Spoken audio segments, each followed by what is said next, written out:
Hello folks, it's Eric Blackwelder, your local Woodbridge real estate guy, and today we're going to talk about how we would negotiate home inspection repairs.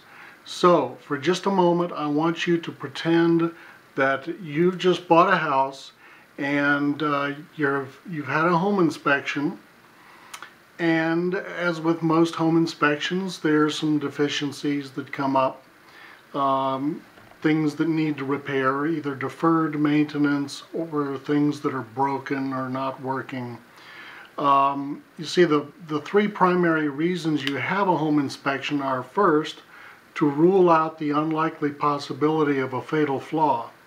Second, is to check the systems of the house, the heating, air conditioning, electrical, plumbing, appliances, smoke detectors, things like that.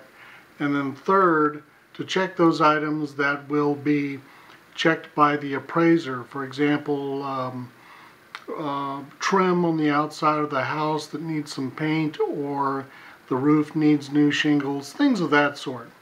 So what would happen is that we would have the inspection. It takes about 2 to 3 hours depending on the size of the house, and then at the end you'll be given a list of deficiencies by the inspector, things that need to be taken care of. After that, you and I will sit down together and figure out which ones you want the seller to repair and which ones you want to repair. Keeping in mind that, you know, if the seller let the house get into, say, a condition where there's a lot of deferred maintenance, you know, that's one of those things where you got to ask yourself, would I let the seller take care of that, or would I rather do it myself and do it the right way?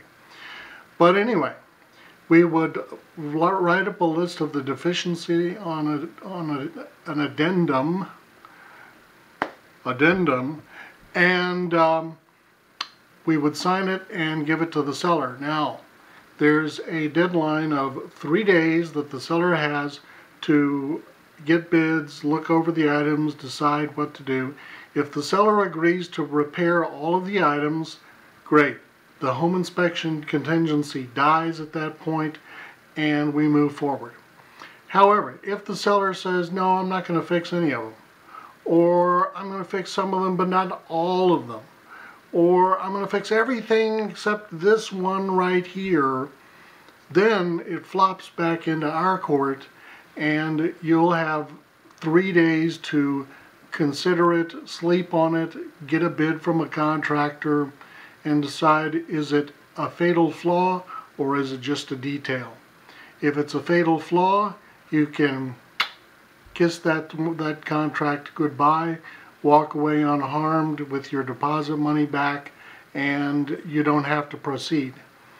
However, if you say, okay, I'll take it with that one flaw and I'll take care of it afterwards, then the inspection moves forward, the contract moves forward, and we've passed the home inspection contingency. If, however, we're covering a lot of bases here, if, however, you say, no, I want that item repaired, or how about knock $2,000 off the price for me to repair it, then there's 3 more days in which the seller has the opportunity to say okay or kiss the sale goodbye.